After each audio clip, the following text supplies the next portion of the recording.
Hello viewers, আর আজকে তোমাদের জন্য একটা নতুন ভিডিও নিয়ে চলে এলাম।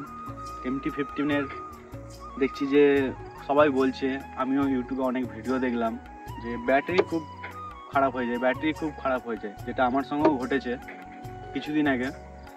তো আমি বুঝতে পারছিলাম না যে ব্যাটারিটা খারাপ না আমার অন্য কিছু সমস্যা। এত তাড়াতাড়ি আমার গাড়িটার বেশি বছরও বয়স হয়নি, বেশি দিনও হয়নি, মাত্র 16 মাস হয়েছে। 16 মাসের মধ্যে ব্যাটারি কি করে খারাপ হয়, আর তেমন কিছু রাফ ইউজও হয় না। তো অনেক ভাবনা চিন্তা করার পর দেখতে পেলাম যে ব্যাটারি তো প্রবলেম নয়। ব্যাটারি না প্রবলেম হলে তাহলে কি প্রবলেম হতে পারে, যেটা দেখলাম। তো আমাদের যে গাড়ির জিপিএস থাকে, যেটা আমাদের গাড়িটাকে কন্ট্রোল করতে সাহায্য করে, যে জিপিএসটা থাকে, সেটা আমাদের খারাপ হয়ে গেছে। তো এটা অনেক কিছু করে, অনেক ইউটিউব ভিডিও দেখে আমি প্রবলেমটা সলভ করলাম। তো তোমাদের সঙ্গেও যদি এই জিনিসটা ঘটে, তার জন্য আমি দেখিয়ে দেবো কোন জিনিসটা খারাপ হলে কি করতে হয়। ঠিক আছে, তো তোমরা ভিডিওটা দেখতে থাকো।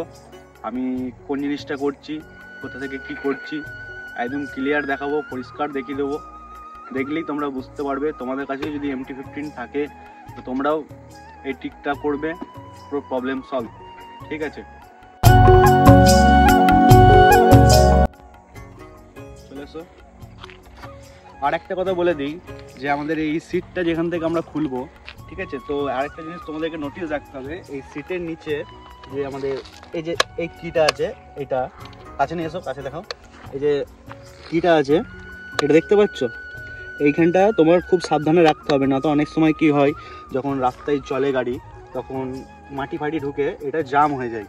ঠিক আছে, তো এটার খুলতে যায় না সিটটা। তো এটাকে তোমাকে খুবই সাবধানে দেখতে হবে, বারবার প্রতিদিনই চেক করাটা খুবই ভালো, যেটা আমি করি, তোমরাও করবে। এই যে আমারটা যেমন এক চান্স সিট খুলে গেল সিটটা, তো এইখানে তোমাদেরকে আমি দেখাবো,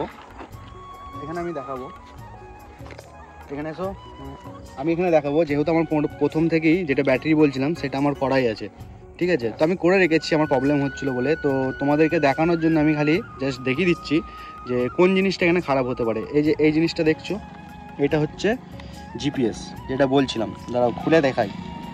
ঠিক আছে, এই যে এই জিনিসটা, এই যে এটা হচ্ছে জিপিএস, যেটা বলছিলাম।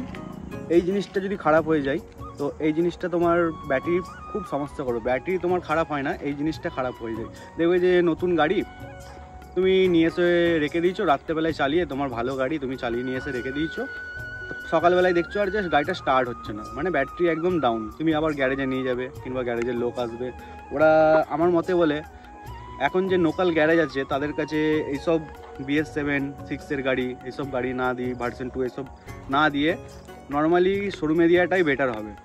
কেননা নর্মাল গ্যারেজে তারা এই প্রবলেমগুলো সলভ করতে পারে না। ঠিক আছে, আমি এই প্রবলেমটা ইউটিউব দেখে সলভ করেছি, তাই যেটা আমার ভালো লাগলো ওই জন্য একটা ভিডিও নিয়ে এলাম এটা দিয়ে। তো এইটার সঙ্গে একটা কেবল থাকে, এই যে এই কেবলটা, যেটা আমি ভালো করে ব্ল্যাক টেপ করে রেখেছি যেন শর্ট না হয়। ঠিক আছে, শর্ট হলেই তো মানে আবার অন্য কিছু প্রবলেম হবে। তো এটার সঙ্গে এটা কানেক্ট থাকে, তো আমি দুটোকেই ভালো করে টেপ করে দিয়েছি, এটার মধ্যে যেন নোংরা না ঢোকে আর এটার মধ্যে যেন তোমার শর্ট না হয়। তো এটা এখানে থাকলে আমার অসুবিধা নেই, আর এটা যেমন ছিল এটা তেমনই আছে। এটা তেমন কিছু খুব একটা দরকার নয়, ওই জন্য এটাকে আর আমি লাগাইনি কো। এটা হচ্ছে আমাদের জিপিএস, যেটা খারাপ হয়ে যায়।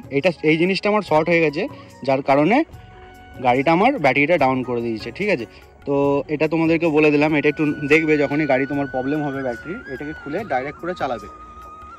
তো এই যে এই জিনিসটা, আরেকটা কথা বলি, এই জিনিসটা অবশ্যই ধ্যান রাখবে যেন টেপ না করতে কেউ ভুলবে না। টেপ না করলেই জিনিসটা তোমার ফ্ল্যাগটা এখানে গাড়ির বডিতে লেগে শর্ট করবে। তো অবশ্যই মাথায় রেখে যেন এটা টেপটা করবে। আর বাকি যা সমস্যা, আরও MT-15 আরও আলাদা আলাদা ওয়ারিংয়ের প্রবলেম আছে, সেই সব প্রবলেমগুলো আমি তোমাদের সাথে পরে শেয়ার করব। আপাতত এখানেই আমরা ভিডিওটা শেষ করলাম। যদি ভিডিওটা ভালো লাগে তো লাইক আর চ্যানেলটাকে সাবস্ক্রাইব করে নিতে একদম ভুলবে না। ঠিক আছে, তোমাদের জন্য নতুন নতুন ভিডিও আমরা নিয়ে আসবো।